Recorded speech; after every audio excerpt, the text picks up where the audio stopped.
Donc là, encore une fois, par rapport au programme Bezrat Hashem dans Netzar Israël, j'ai jugé bon Bezrat Hashem de maintenant jusqu'à la période un peu plus délicate de Tammuz et de Shabbat, etc., de faire avec vous tous ces chapitres où le Maharal met en place, parle de la délivrance du Mashiach, et on verra Bezrat Hashem aussi les bénédictions de Bilam, c'est tous ces chapitres-là. Quand on arrivera à la période de Tammuz et Av, alors on reviendra Bezrat Hashem sur les Haggadot à Chorban. D'accord? C'est pour ça qu'on commence Bezrat Hashem Davka avec ce chapitre 27 qui évoque la question du temps et la question des temps. D'accord? Ça, c'est encore une fois la vraie question essentielle. Au-delà de savoir comment est-ce qu'on mesure le temps, on se rend bien compte qu'on ne peut pas y échapper. A priori, nous sommes tous assujettis au temps. Et cette problématique-là, encore une fois, on va voir comment est-ce qu'elle est comprise, comment est-ce qu'elle est entendue par le Maharal. On pourrait se dire de manière générale que, effectivement, où le temps n'a pas de sens, n'a pas de valeur en tant que tel, ou alors, le temps est un cadre dans lequel j'évolue, mais là encore une fois, ce serait quelque chose de totalement, encore une fois, qui reste indifférent à l'égard de la créature, et qu'on va lui donner ce sens subjectivement parlant. Il y a cette idée de Bergson, qu'on se rappelle que le temps, en fait, dépend de ce que l'homme va en faire, mais selon, je dis dès à présent, selon les propos du Maharal, le temps n'est pas qu'une simple structure. On va voir que, a priori, il semble que le temps change, le temps évolue. La manière dont on abordait certaines réalités dans le passé, on ne les aborde plus aujourd'hui de la même manière. Mais ce n'est pas seulement à l'échelle de la créature, c'est la création en elle-même. On va voir ensemble comment est-ce qu'il nous dépeint cela. Vous allez voir à quel point c'est, encore une fois, quelque chose de plus clair. Bechibur Hazeh. Donc, Idbaer, Kazman, Umotzi, le Foal, Ma Sheraou, Ilatzet, et la Foal, Bechol, Advarim, Asher, Em, Baola. Le temps, semble-t-il, n'a pour fonction que de révéler au grand jour ce qui existait auparavant. On n'a pas dit l'homme va révéler cela. Le temps va révéler. J'ai coutume d'expliquer. Auparavant, quand on parle du temps. On va voir justement la notion entre le temps, les temps, le momentum, l'entrelation de et et de zman. On va en parler dans quelques minutes. Ce que je veux mettre en évidence, c'est que souvent, un jour prend de l'importance parce qu'un événement s'y est déroulé. On pourrait se dire, par exemple, que le 14 Adar ou que le 15 Nissan ou le 15 Adar n'ont de sens que parce qu'il s'est déroulé tel ou tel événement. Mais que, objectivement, à l'origine, ces jours n'ont pas de valeur, n'ont pas de sens spécifique. Mais comme il s'est déroulé telle chose dans tel événement, donc, en réalité, la nuit du Seder n'aurait pas pu se passer à un autre jour que le 15 Nissan. Ça veut dire que le 15 Nissan porte déjà en lui quelque chose d'important, d'exceptionnel, qui va se révéler par le prisme de la nuit du Seder. C'est en cela où justement, il y a quelque chose de profondément extraordinaire, comme son nom l'indique, dans cette notion du temps.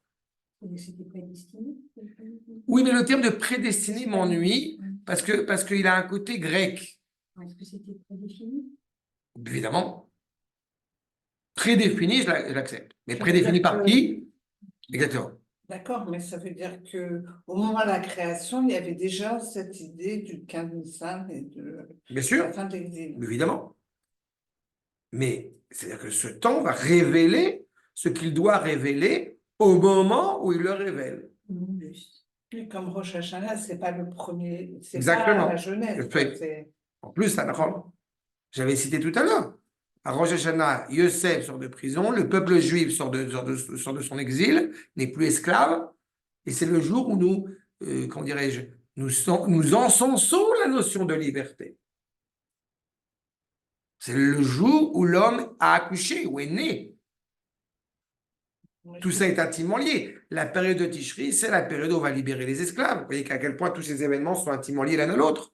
Ça pourrait être prédéfini, mais est-ce que ça inscrit une chronologie? Quand je dis une chronologie, c'est-à-dire une fréquence. On va voir. On va voir justement ce que tu soulèves maintenant. C'est la question justement aussi de la durée et de l'instant. On va voir. J'ai une question. Ok. Je ne sais pas si c'est politiquement correct. Non, non, personne. Là, on a dit que c'est prédéfini, mais on le sait maintenant. D'accord. Est-ce qu'on peut donner un exemple sur quelque chose qui va se passer dans le futur qui est prédéfini? Je Alors, ne sais pas si... non, j'ai très bien compris. En réalité, c'est prédéfini par Akadosh Baruch Hu lui-même. Mais nous aussi. Par exemple, Mais nous, éventuellement, par l'expérience prophétique. Mais il n'y a plus d'expérience prophétique pour le moment. Et d'autre part, l'expérience prophétique ne fait que livrer ce qu'Akadosh Baruch Hu lui a dit à tel moment. Et enfin, une expérience prophétique qui voudrait dire qu'il va se passer une catastrophe ne va pas forcément se réaliser. Ça veut dire que même un événement qui devrait avoir lieu a priori, on avait vu avec Yona et avec différents prophètes, eh bien, ne va pas forcément se mettre en place. Quand je dis prédéfini ou prédéterminé, c'est-à-dire qu'à la question de savoir si effectivement, eh bien, je vais dire à l'inverse. Est-ce qu'il est envisageable, par exemple, un jeune garçon, voilà, prendre cet exemple qui est facile à comprendre. Un jeune garçon ne devient pas un garçon à l'âge de 13 ans, n'est-ce pas? Il est garçon à l'âge de 0 ans. Puisqu'il est garçon à l'âge de 0 ans, pourquoi est-ce qu'on ne lui parle pas de mariage avec toute la halachot qui concerne le mariage à l'âge du Gan? Non, mais parce que c'est un garçon, parlons-en. Mais non, c'est pas qu'on on va s'empêcher d'en parler, mais ça n'a aucune utilité d'en parler à ce moment-là, puisqu'il n'est pas encore structuré pour pouvoir parler de cela, pouvoir vivre cela. mais sa date de mariage, elle est déjà envisagée par. Je ne sais pas si ça date de mariage, mais en tous les cas, a priori, comme il est coutume d'expliquer, que Akadosh Baruch Hu, mais avec Zivugim, c'est-à-dire qu'Akadosh Baruch Hu avait déjà anticipé l'idée avec qui il va se marier. Avec qui, oui, mais Voilà, Après, le- temps. il faut faire taire les femmes. Voilà, Arnaud, il dit que je Non, vous non, aime non. beaucoup. Voilà. Arnaud, il a dit qu'il vous aime beaucoup aussi, mais venez, on avance un peu. Oui, On a à peine Et commencé. Moi, j'ai quand même une question par rapport à ça. Vous avez peut-être, là. Est-ce que, je sais bien que ça embête Arnaud, mais c'est pas grave. Non, non, Une mais question on avance, qui on a à peine m'importe. fait 3 lignes. Est-ce que on considère que l'arrivée du Mashiach, c'est quelque chose qui est inscrit dans le temps? Et est-ce que, d'une manière ou d'une autre, on peut imaginer que ce sera je sais pas, un 20 Nissan ou Alors, la première question, ce n'est pas inscrit dans le temps, ça anticipe même la notion de temps. Et la deuxième question que tu as dit, la deuxième question que tu évoques sur le fait d'essayer de calculer quand est-ce qu'il va venir, ça a toujours été très mal vu par les maîtres. Ça, j'ai bien compris. Parce qu'encore une fois, il y a certains qui essayent malgré tout, mais c'est surtout pour renforcer le moral des troupes et le moral du peuple. Mais je ne pense pas que ça soit, encore une fois, à l'ordre du jour. Je pense par contre qu'il y a la possibilité, on va y arriver dans quelques minutes, je pense cependant qu'il y a une période de l'histoire où eh bien, la possibilité messianique est envisageable et il y a une période de l'histoire où elle n'est pas encore envisageable. On va y revenir. Regardez la suite.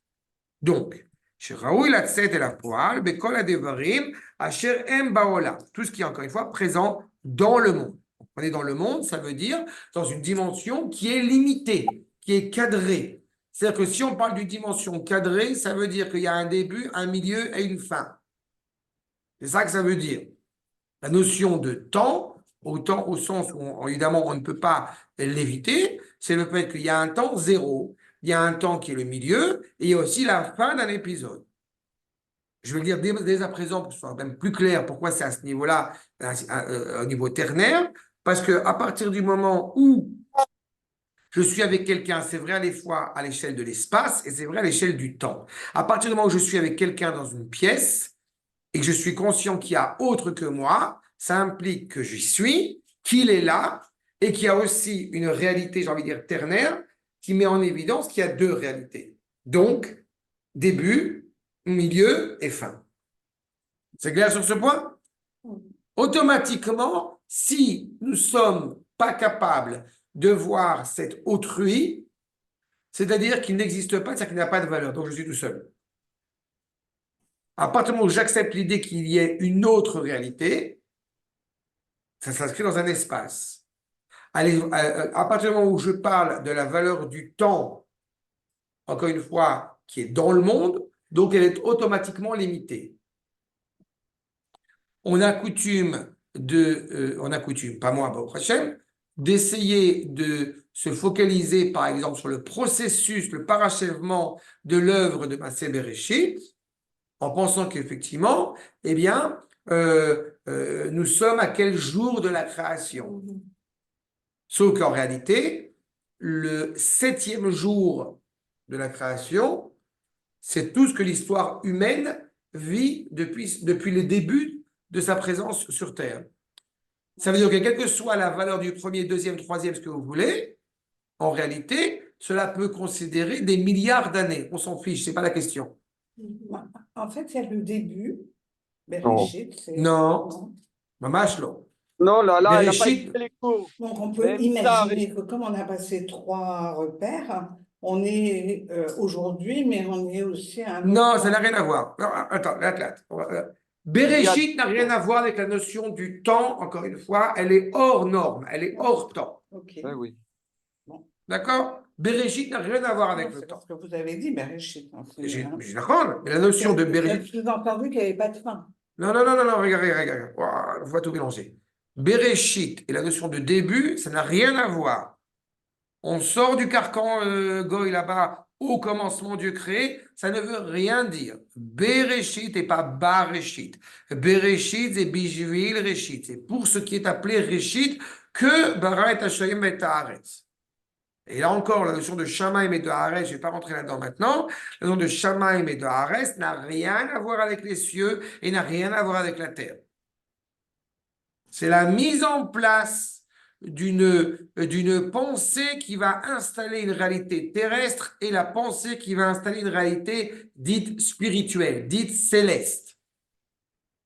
Mais il n'y a aucun élément terrestre, ni d'éther, ni de sable, ni de quoi que vous voulez quand Akadosh Baruch Hu dit Bereshit, Bara Hashem et Haaretz. À chaque moment, chaque étape de la création, je retrouve cette notion de ternaire, eh bien, Akadosh Baruch Hu a ordonné, observé, jugé et décidé s'il continue ou non. Il a imposé, c'est le tzivouï, il a dit, il va y or et y or. Je regarde la lumière, ça marche, ok, on passe à la suite. Vous retrouvez cette notion, encore une fois, de mettre en évidence, encore une fois, l'autre. L'autre en tant qu'espace, l'autre en tant que temps. Mais ce qui est important, c'est qu'en hébreu, il y a encore d'autres mots, mais en tout cas, il y a 2 termes qui sont essentiels. C'est la notion de zman et la notion de het. Regardez ce que nous cite le Maharal à propos justement dans Kohelet. Akol taloui bazman. Akol.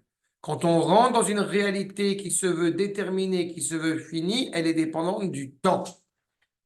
Le fait qu'on décide qu'est-ce qu'on va faire de ce temps n'empêche qu'on est rattaché, presque esclave de ce temps. Même si on décide que nous allons agir sur ce temps, nous allons construire cette réalité.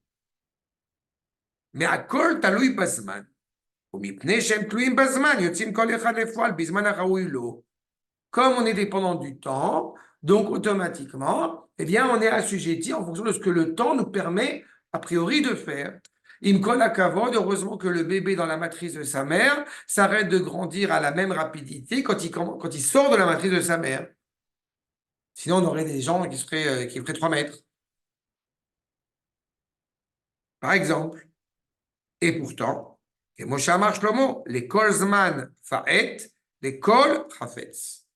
Oh, les kol zman fa'et. Ça veut dire qu'il y a le temps, la durée, le hemshech, et vous avez et. Et, c'est comme on dit itouille. Et, je le traduirai par momentum. C'est ça, c'est le moment. Vous avez l'instant. Et pour le coup, l'instant, il est hors norme, il est hors temps, il est hors nature. Le temps, c'est quelque chose qui s'exprime encore une fois sur la durée. Et en réalité, ce temps, eh bien, ce déterminisme naturel n'est pas une malédiction, il est une bénédiction. Parce qu'il permet, et je le dis dès à présent, il permet à l'homme de justifier son existence. Et c'est la tchouva. La teshuva, elle s'inscrit justement dans le temps, tout à fait. Mais son origine, elle est hors temps. Sa D'accord. source, elle est dehors du temps, mais sa réalisation, elle est dans le temps. Tu n'as pas de teshuva dans le monde futur. Tu n'as pas de teshuva après la mort. Tu as une teshuva ici, dans cette réalité-là.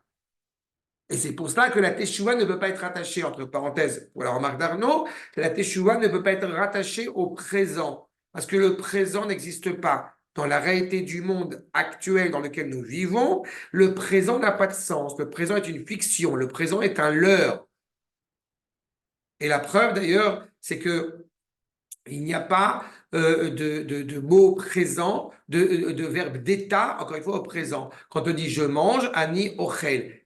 Ochel, c'est une réalité, c'est un état. Il n'existe pas. En réalité, il prend sa source où? En dehors du temps. Vous avez dit qu'une réalité, ça s'inscrit dans le temps. Nachon. Alors pourquoi dire que le présent n'existe pas? Parce que le présent Parce n'existe que c'est pas. quand même juste. Non, le passé C'est juste la existe. réalité, c'est Non, ça. le passé existe, le futur existe, le présent n'a pas de sens. Le présent n'a pas de sens. Oui, mais par rapport au temps, Non, mais quand tu as parlé, quand tu dis je parle, c'est déjà du passé. Ah, Le c'est-à-dire moment, que le présent, momentum, il n'est pas le momentum, captable. il n'est pas dans le temps. Il est en dehors du temps. C'est un Ouais. fait. On est dans le seul qui est, c'est justement Yudke Vavke. Et d'ailleurs, j'ai entendu au nom d'un des élèves du Harizal que quel était le nom d'Akash Baruch Hu avant qu'il se révèle comme étant Yudke Vavke. Répond l'élève du Harizal, c'était Ové, c'est le présent. Le présent, il est hors norme, il est Et hors non, temps. Dès qu'on c'est a bon. le Yud, on est déjà dans l'expression de la création. Akash Baruch Hu a façonné le monde avec 2 lettres, Yud et Hey. Yud, c'est le monde futur, c'est-à-dire qu'on s'inscrit déjà dans le temps. Dans un temps qui peut s'avérer, encore une fois, éternel, mais c'est un temps malgré tout. Et le Hey, on est en plein dans la complexité de ce monde-ci. Et c'est justement la nuance avec le Et. Le Et, c'est l'expression la plus ultime, l'école Hafetz. C'est quoi Hafetz? C'est la volonté. La volonté d'Akadosh Baruch Hu, en l'occurrence. Ratson, Gematria, Shmo, son nom. Quand on dit Yeratson milefanecha, on aurait pu dire oui, c'est ta volonté, ma volonté. Non, Yeratson. Quel Ratson? Il n'y a qu'une Ratson. Il n'y a qu'une seule volonté réelle qui existe. Et cette volonté infinie, cette volonté ein-sophite qui est en dehors du temps, elle va façonner le temps. Elle va créer le temps. Elle va créer la limite. Ce serait le zéro par rapport à l'infini. Le zéro n'existe pas en hébreu. Mais justement, c'est pour ça que je Mais pose la non, question. il existe. Regarde Ni en bien. hébreu, ni d'ailleurs en rien. Il existe. Vraiment. Mais regarde bien comment est-ce qu'il est appelé. En hébreu, c'est Ephes. Ça veut dire que c'est une partie d'un tout. Les apes, c'est remettre les compteurs à zéro. La notion de néant n'existe pas en hébreu. La notion de zéro telle qu'elle est, elle n'existe pas en hébreu. Elle n'existe uniquement comme s'inscrivant, encore une fois, dans la réalité d'un tout. C'est pour ça que je dis, Donc, c'est pas rien. C'est FS, c'est il pousse. Si tu remets les compteurs à zéro, si on dit ça un peu en français comme ça, si tu remets les compteurs à zéro, ça veut dire qu'il y a déjà une réalité qui existe. Avant Bereshit, tu as des milliards d'années. Après notre création, tu as des milliards d'années. Et entre les deux, il y a nous. Est-ce qu'on s'intéresse aux milliards d'années? Non. Après, on s'en fout. Ce qui nous importe, c'est dans ce projet, encore une fois, qui est énoncé par le Créateur selon Il n'y a pas sa d'après ou volonté. d'avant. Rav, il n'y a pas d'après ou d'avant. Il n'y a pas de milliards Oui, d'années. pas par à faire. rapport, je ne parle pas par D'un rapport à Akash côté, Borou.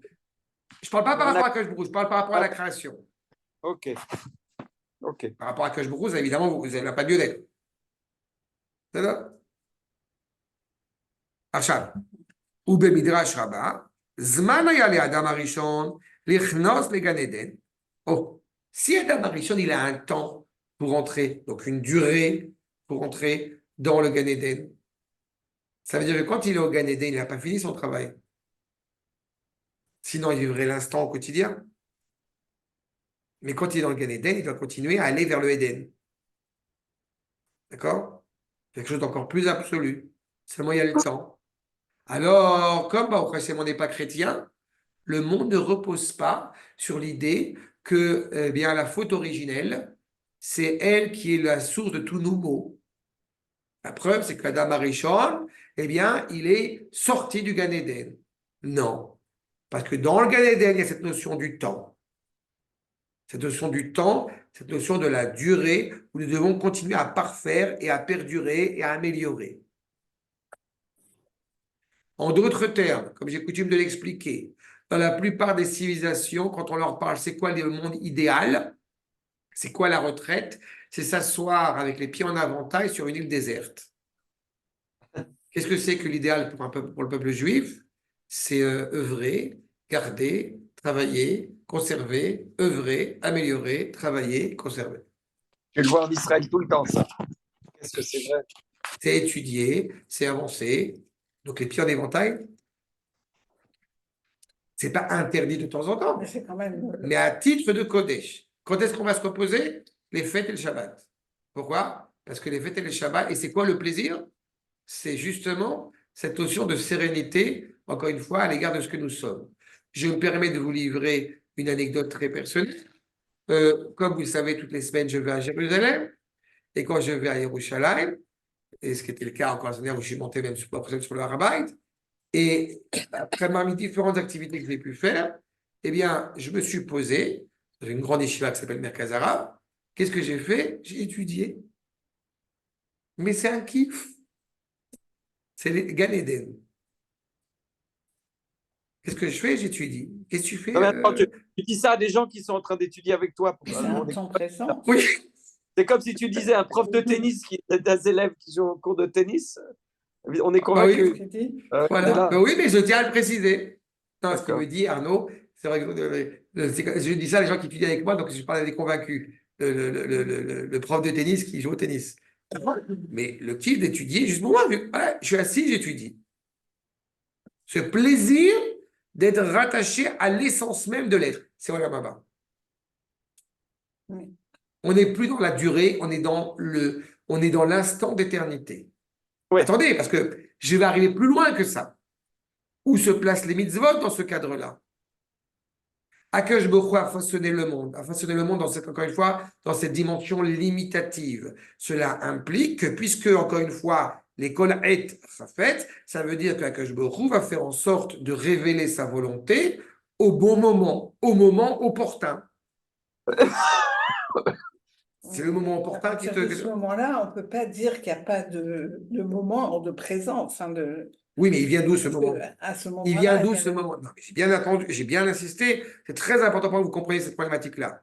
La différence entre Zman et Et. Zman s'inscrit dans l'ordre de la nature. Le Et, il est au-delà de la nature. Le présent, il est hors nature. Le présent, c'est lui, Ové, Shem Havaya. Celui qui dit je vis au présent, c'est quelqu'un qui est idolâtre. Pourquoi? Parce qu'il récuse la réalité, encore une fois, qui le dépasse, qui est au-dessus du temps. Il se croit, lui, être attaché à l'éternité, sans être attaché à la parole d'Akadosh Baruch Hu, sans être rattaché, encore une fois, à celui qui est réellement. Extraordinaire. C'est tout l'épicurien, le D'accord? ici et maintenant, le carpe diem. Exactement, c'est l'épicure, exactement ça. C'est celui, encore une fois, qui se dénature et qui ne comprend pas que c'est, comme j'aime cette expression du monsieur Benjamin Gross, un être en devenir. Celui qui ne sait pas qu'il est un être en devenir, encore une fois, eh bien, il n'a rien compris. Il est l'esclave du temps. Nous savons être inscrits dans ce temps, être dépendants dans ce temps. Mais dans ce temps, nous allons voir que nous sommes rattachés à l'éternité par un certain nombre d'éléments importants. Les Gan Eden Sheimei Veikach Elohim et Adam, etc. Zman Ayalo, Sheyat Samemenu. Il avait un temps, un laps de temps, une durée, Adam Arishon, pour continuer, encore une fois, à avancer, à s'améliorer. Zman Ayale Noach. Noach, il avait un temps pour rentrer dans l'arche. Ça se traduit comment en français? Ça se traduit par histoire. Et en réalité, c'est pas histoire. Histoire, quand on ne le comprend pas, en réalité, ça se traduit par les toladot, les engendrements. C'est là, c'est le temps, c'est la durée qui nous permet de nous améliorer, qui nous permet d'accéder, encore une fois, à une réalité plus importante. La plupart des civilisations s'interrogent et s'inquiètent de ce qui se passera après la mort. Nous, on s'inquiète de ce qui se passe avant la mort.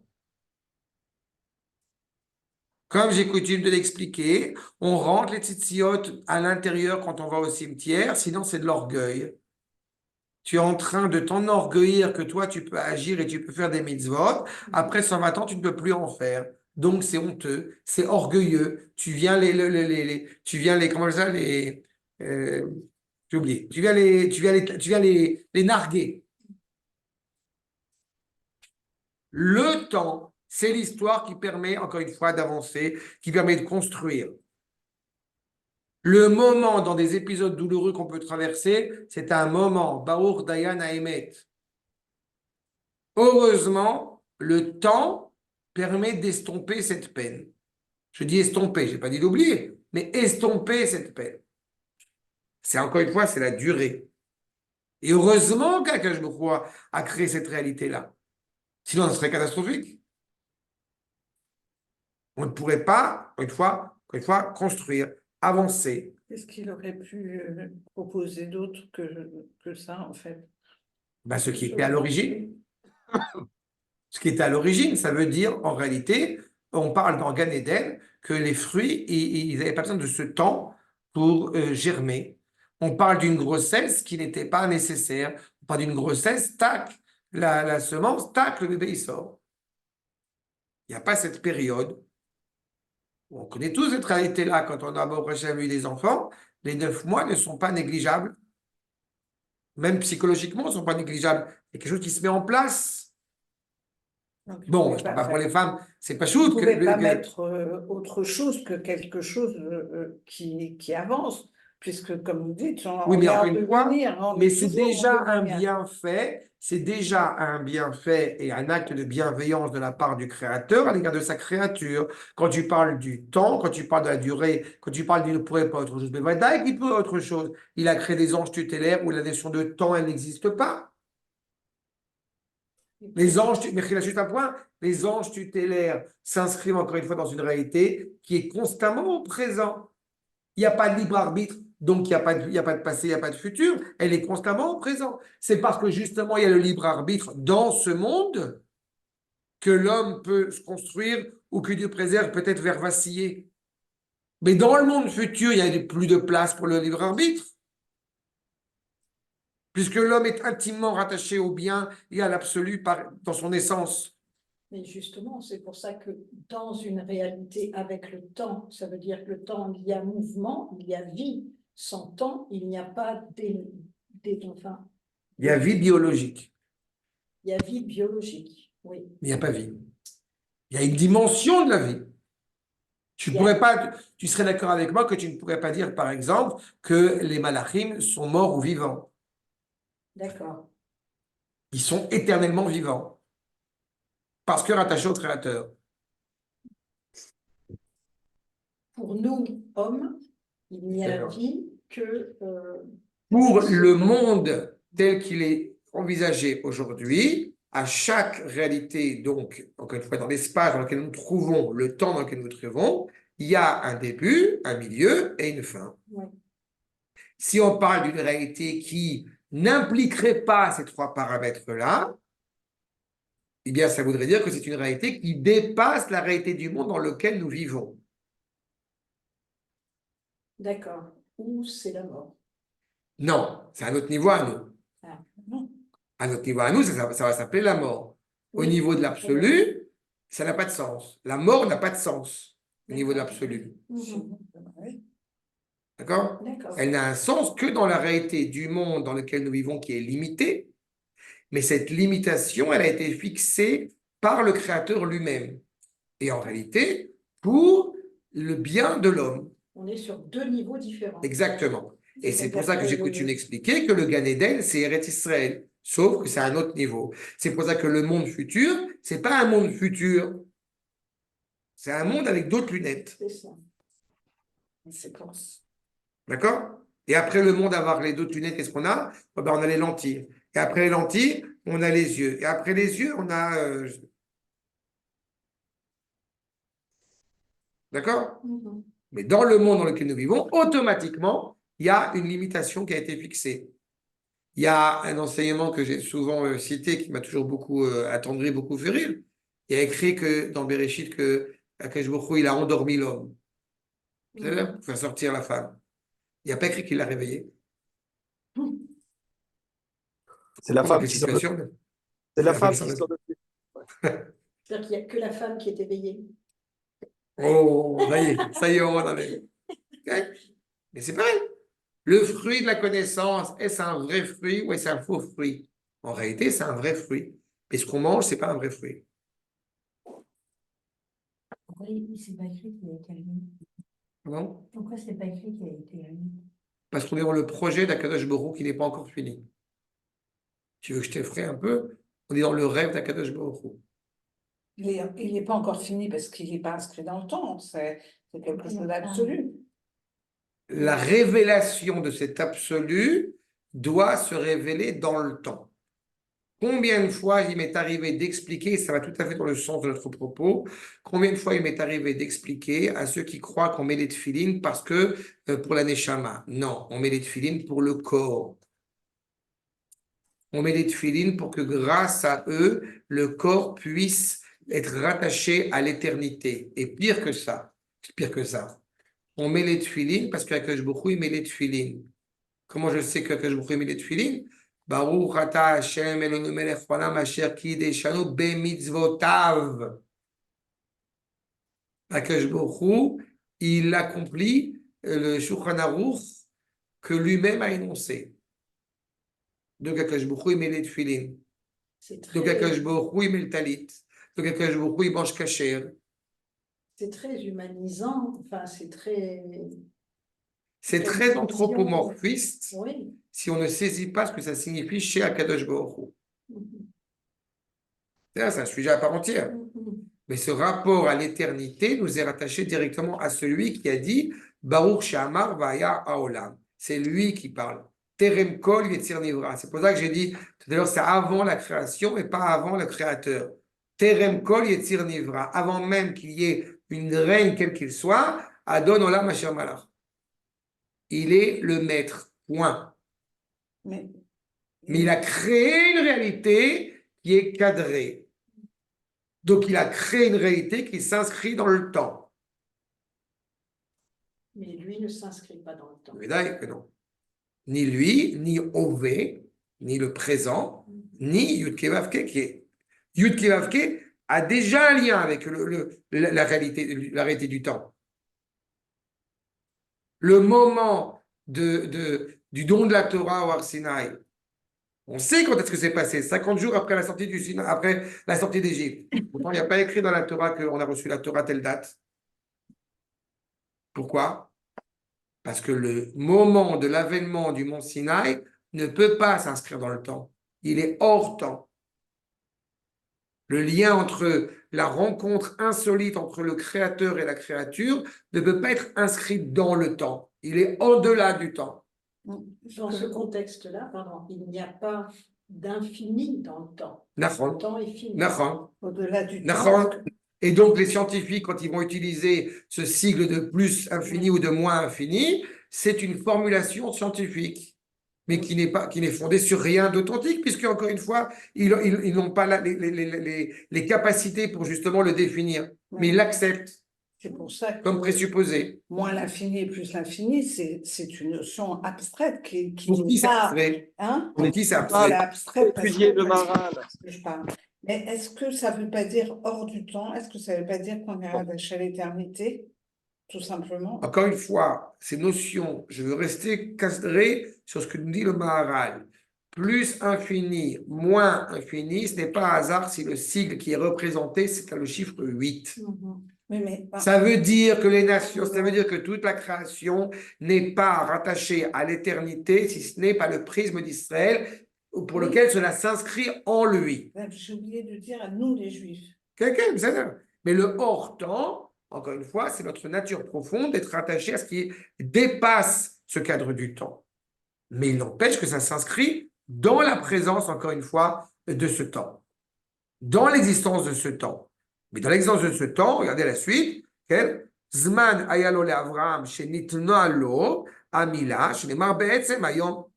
Mais le moment où il fait la mila, c'est un moment bien défini, bien précis, bien révélé, qui prend sa source en delà du temps. La réalité naturelle, c'est qu'il y a un prépuce. On vient révéler ce qui est caché. On vient révéler ce qui se cache derrière le temps. Derrière ce temps, c'est le momentum. C'est l'existence de l'absolu. C'est l'existence du présent dans toute sa grandeur, dans toute sa splendeur. Ve'et lekol chafetz, zman hayalo, leoto chafetz, shaya b'shamayim, sheinaten la'aretz. Il y a un temps qui va se mettre en place. Je vais le dire autrement, parce que c'est tout à fait, c'est pour ça que c'est tout le sujet. C'est pour ça que j'ai commencé là-dessus, sur ce chapitre-là, par rapport à la messianité par la suite, parce qu'il faut un temps de maturation. On ne peut pas, encore une fois, apporter une prouesse scientifique, technologique, morale, philosophique, dans un monde qui n'est pas encore prêt à l'entendre. Parfois, il y a des bouleversements. Parfois, il y a des moments comme ça de transcendance qui viennent bouleverser cette notion du temps, cette notion de la durée. La Megillat Esther s'inscrit sur un projet de 12 ans. Metsuyan, à partir du moment où le Ham Israël il est conscient qu'il est rattaché à l'éternité, qu'est-ce qui se passe? Tac, en 3 jours, c'est fini. On ne peut pas dire que un moment, comme vous dites, c'est une petite parcelle de l'infini, de l'éternité. C'est l'expression de l'infini.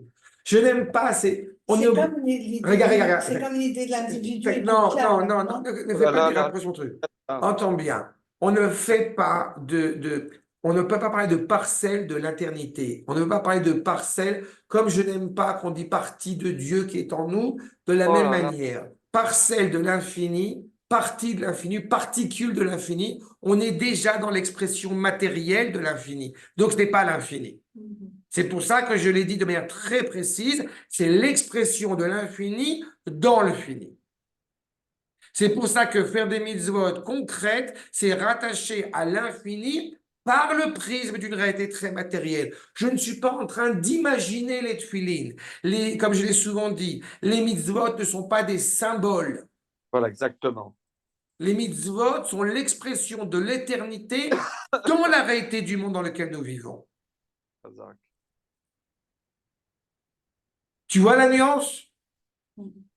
Si tu veux pas entrer dans des termes, encore une fois, de parcelles, de particules, tu es déjà dans la conception, encore une fois, matérielle, donc intellectuelle, donc limitée de l'esprit humain. On n'est pas là-bas. On n'est pas là-bas et on ne peut pas, on ne doit surtout pas être là-bas. Pour reprendre la remarque de Nathalie, l'anthropomorphisme que tu évoques, il est tout à fait juste dans ce que tu dis. Mais sauf que les Juifs ont de l'humour. Pourquoi je dis sauf que les Juifs ont de l'humour? Parce que moi, quand je dis Dieu met les tefilines, je sais à quoi je fais référence. Je sais ce que ça veut dire. D'accord. Et alors, on fait des blagues. On fait des blagues, ça veut dire, est-ce que Akash Bokhu met les tefilines de Rashi ou de Rabbeinu Tam? On fait des blagues, mais on sait pertinemment qu'Akash Bokhu, c'est au-delà de cela. Mais c'est l'expression, c'est l'image qu'il a révélée à nos prophètes. Pourquoi? Parce que tu ne peux pas voir l'essence même d'Akadosh Baruch Hu. Mhm. Si je le disais autrement, tu ne peux pas imaginer ton père autrement qu'en tant que papa. Et pourtant, il est autre chose que papa.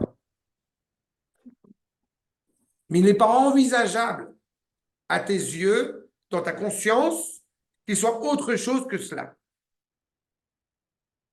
Si je prends encore une fois avec les limites évidemment de la métaphore. C'est ce que j'appelle l'infini. C'est ce que j'appelle le Ein Sof. Ein Sof, comme son nom l'indique, il est infini, sans fin. Nous ne sommes pas capables de percevoir intellectuellement cette notion de infini. Et c'est pour ça que je réitère ce que j'ai dit. Quand tu dis parcelle, tu es déjà en train de parler de quelque chose que tu as cadré. Et c'est pour ça que c'est dangereux. C'est pas ce que je voulais dire, mais c'est pas grave. Je pensais à la notion de créature, en fait. C'est-à-dire que une créature, c'est un moment. Non. D'abord, tu le dis, d'abord, tu l'as bien dit toi-même.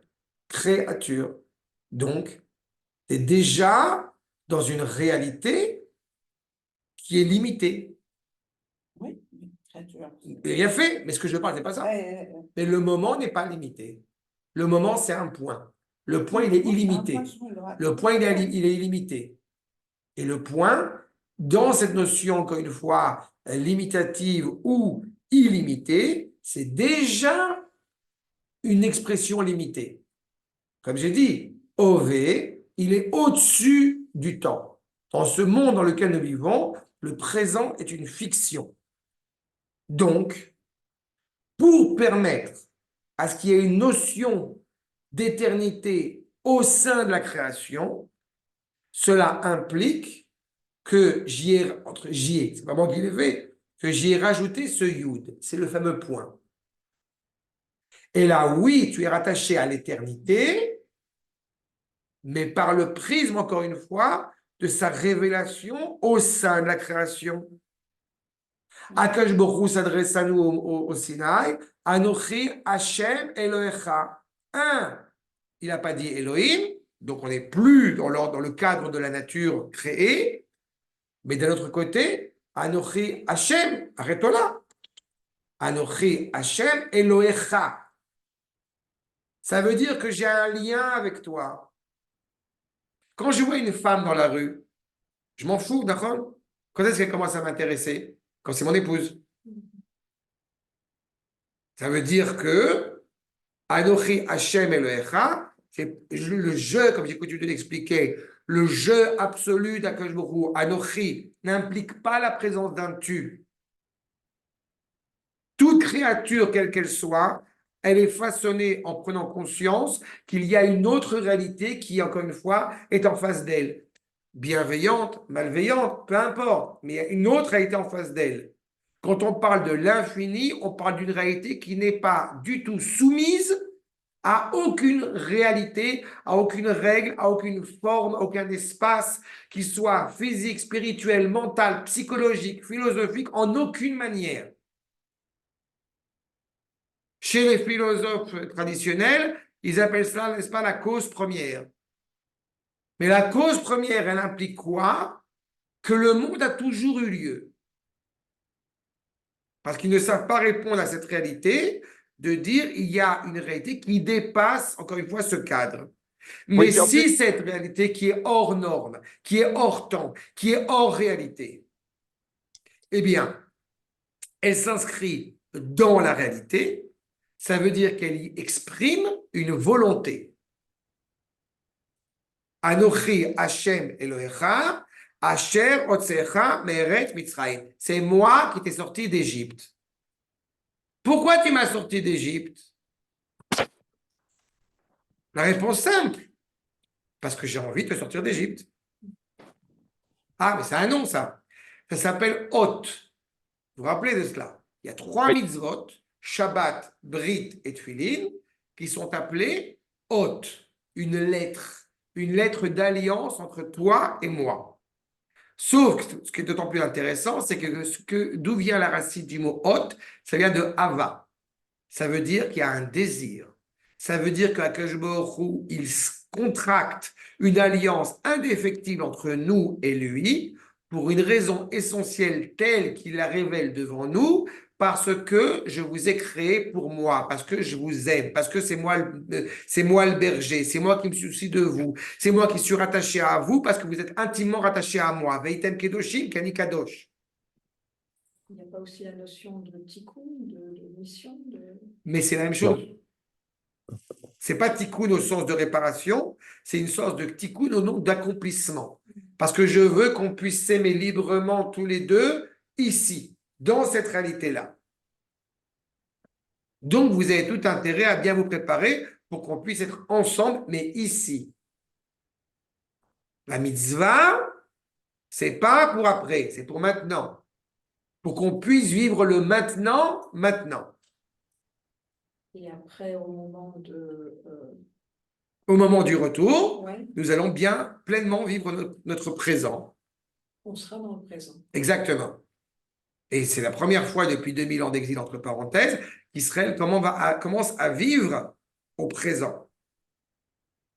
Pas totalement, mais il est confronté à cette question, et ça crée des heurts.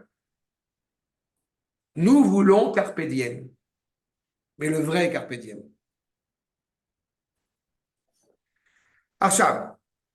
Donc, chez Yebes Shamayim, j'éteins la Haaretz. Ubi Urze. Adkan, les propos donc de nos maîtres. Ubi Urze, nous dit le Maharal. Qui a des varim shem tachat azman, que mon kol advarim agashmim. Et né. Le Maharal dit clairement, tout ce qui est soumis au temps, n'est-ce pas, sont toutes les réalités gashmiim. Regarde, c'est quoi la différence entre gashmi et chomri? Tu aurais pu dire chomri, pourquoi il dit gashmi? Ça veut dire quoi? Moi, désolée, je comprends. Non, mais c'est juste règlement, tu ne comprends pas.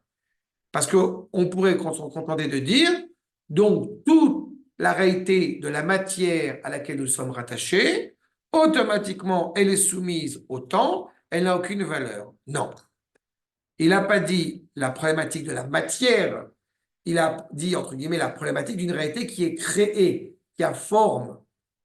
C'est pour ça que je t'ai repris tout à l'heure, même si ce n'est pas ce que tu as voulu dire. Parce que dans l'esprit humain, on est obligé de donner une forme aux choses, une définition aux choses. On définit le rien. Des fois, on essaie de modéliser l'infini. Mais c'est ça le rien. problème, Aval. C'est Exactement. normal parce qu'il faut. C'est pas à bien- toi que je vais apprendre. C'est surtout pas à toi que je vais apprendre Pour ça. avancer. Que le H2O, c'est pas de boule blanche. Non, bien sûr, mais on a besoin de modéliser. Pourquoi on a besoin de modéliser? La vitesse. Pourquoi on a besoin de modéliser? Mais Tsuyan, c'est ça la question. Pourquoi C'est avons-nous peut-être besoin? un péché d'orgueil parce qu'on veut essayer de. C'est pas un péché d'orgueil. de C'est parce que comprendre. c'est comme ça. On est une réalité, encore une fois, avec un esprit qui est cadré. On n'a pas le choix. Non, Le mais- péché d'orgueil, ce que tu appelles péché d'orgueil, c'est quoi? Ça s'appelle de l'Avodah Zarah. Le péché d'orgueil, c'est l'Avodah Zarah. Pourquoi? Parce que le péché d'orgueil veut dire quoi? Avec mon esprit, eh bien, je peux tout cerner. Non, mais en tout cas, on essaye. Et la preuve, c'est Ah, qu'il y a quand même eu. Ne dis pas on essaye. On peut cerner ce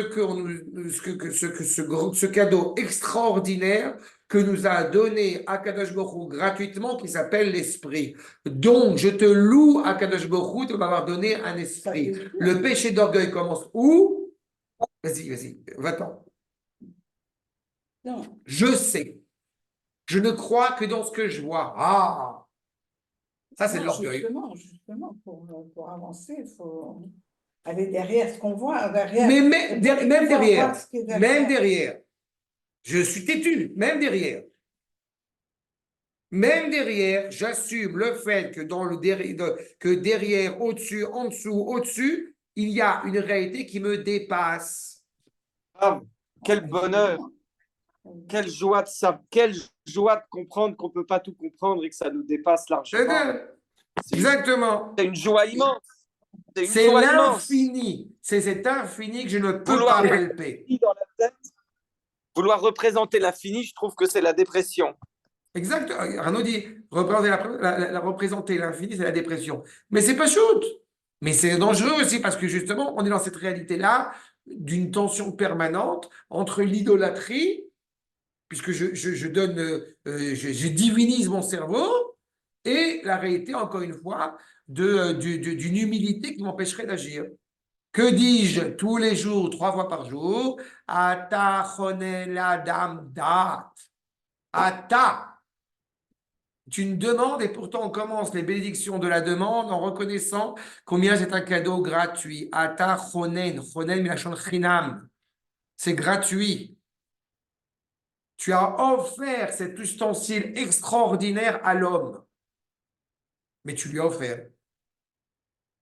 Je m'en sers pour. Donc, c'est encore une fois limité dans le temps. C'est limité dans l'espace. Advarim shem tachat azman, mo kol advarim gashmiim. Kol advarim gashmiim, c'est-à-dire toutes les réalités comme état de fait qui sont créées, qui sont façonnées. Ça n'implique pas, eh bien, un jugement moral sur la matière. Ça implique un état de fait. Tout ce qui nous anime est automatiquement, en tant qu'existant, rattaché à cette notion de matière. On a besoin même de visualiser les anges. Mais on ne peut pas les visualiser. Et pourtant, les anges sont eux aussi des créatures. Mais des créatures célestes.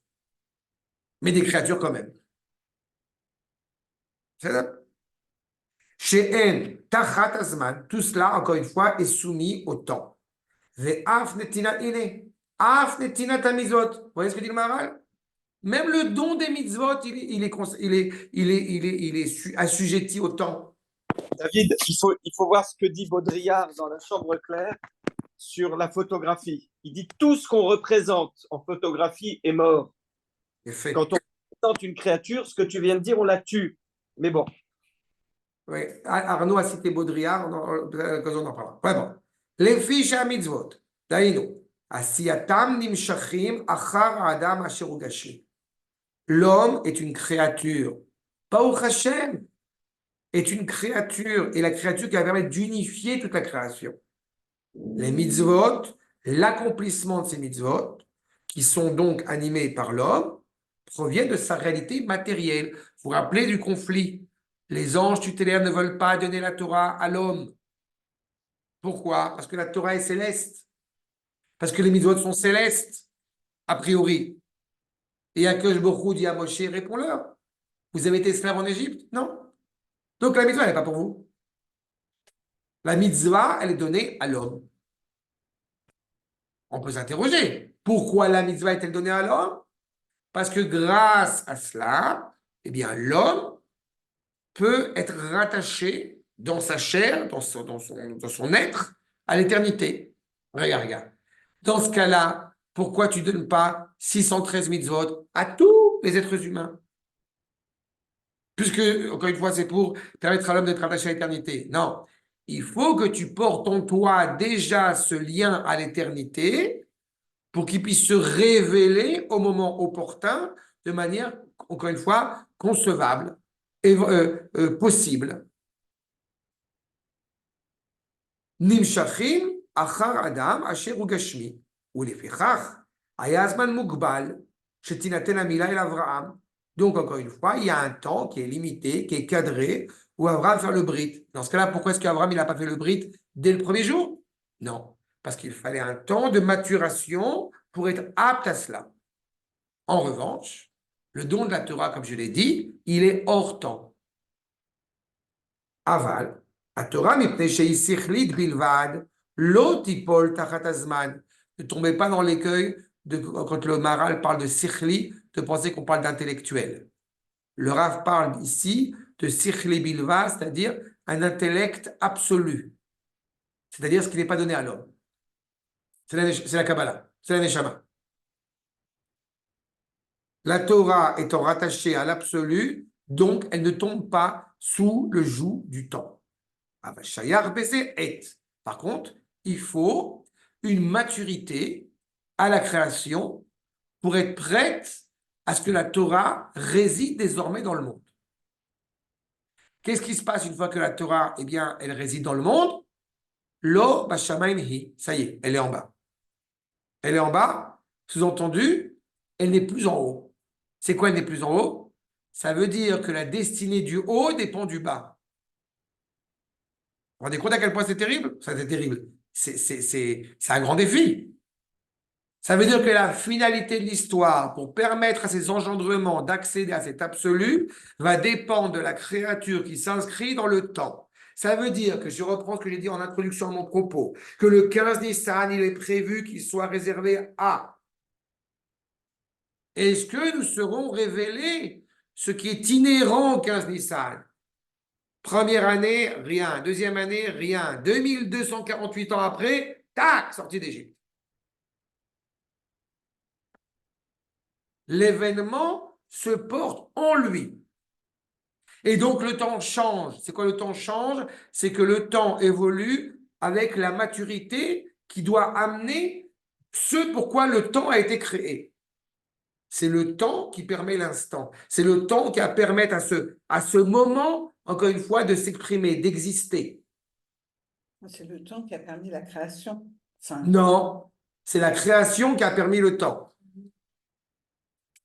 La création, elle précède l'expression du temps. Jusqu'au troisième jour, je te rappelle, si on parle que de cela, jusqu'au troisième jour, je te rappelle, il n'y a ni soleil ni lune. Donc, on ne peut pas parler de temps. oui, je comprends. C'est clair? Aval shayach beze et, qui ena et enata zman kasher yedua lemi shemevin et ze. On parle du moment, c'est au-delà du temps. Je vous rappelle la sortie d'Égypte, parce que c'est d'elle que, évidemment, je me réfère tout le temps. La sortie d'Égypte, elle est hors norme, elle est hors temps. Rosh Hashanah, ce n'est pas un jour, c'est 2 jours qui sont un long jour. On est au-delà. Vous vous rappelez de cela? Pourquoi il y a 2 jours de Rosh Hashanah? On peut se dire 2 jours. C'est un jour, tellement la luminosité est intense. Qu'est-ce qui se passe le soir du Seder? On est hors norme. L'El Shmurim. C'est pour ça qu'on finit à 4 heures du matin. Aval. L'Ekrach Amar, Ve'et Lekol Chefetz, כי העתה אינו זמן ובעיתה אשר מוכן לזה היה ראוי שתינתן התורה. Le עיתה ici. Regarde, quand tu parlais de la Géoula du Mashiach tout à l'heure. Akash Baruch Hu, il amène ou la Géoula en son temps, ou il va hâter la Géoula. Si il amène la Géoula en son temps, c'est-à-dire que toute l'histoire va permettre d'engendrer, d'accoucher de la messianité. Mais si Akash Baruch Hu, il hâte la délivrance, donc elle peut arriver à n'importe quel moment, à n'importe quel temps. C'est clair? וכבר כתבנו זה בחיבור תפארת, בתפארת ישראל, ומכל מקום למדנו שכל הדברים הם מתחדשים בזמן המיוחד להם. Chaque chose se renouvelle au temps qui, encore une fois, est le plus approprié pour lui. Je vais m'arrêter là, mais je voudrais juste, parce que c'est tout le propos que nous allons Bezrat Hashem approfondir, sur la compréhension qu'il y a un temps où eh bien, la Torah ne peut pas se révéler, il y a un temps où la Géoula ne peut pas se révéler, mais il y a un temps où la Géoula va se révéler de toute façon. Ceux qui ne veulent pas entendre qu'il y a un sens à l'histoire, eh bien, sont ceux qui, justement, finissent par être désespérés. Quand on est conscient qu'il y a une valeur, eh bien, à ce moment, à ce temps, qui n'est pas seulement subjectif, c'est-à-dire par rapport au sens que moi je vais donner au temps, mais qu'il y a un temps réel, une valeur au temps réel énoncée par le Créateur, et qu'on a le privilège de le nommer, de le pointer du doigt. On a le privilège de les Kadesh Israël ve'azemani. On a le privilège de pouvoir voir, visualiser l'expression donc de sainteté, donc distincte du temps, dans le temps. Ce temps prend sens par notre intermédiaire. Mais objectivement, il a déjà un sens qui lui est préétabli par le Créateur lui-même. C'est clair pour cette nuance? Tôt. Il y a des questions? Il y a des questions? va nous falloir du temps nous aussi pour digérer. Ah, oh, Il faut donner du temps au temps. Nous avons- Bezrat Hashem. Donc, avec le temps, tout ne s'en va pas. Au contraire. Cette phrase est horrible. Donner du temps au temps, c'est une phrase horrible. Pitié, on a tous les poncifs de la chrétienté, là. C'est pas possible. Arnaud, à la prochaine fois. Shalom Rabotai, portez-vous bien, Bezrat Hashem. Et Purim Sameach. Bezrat Hashem.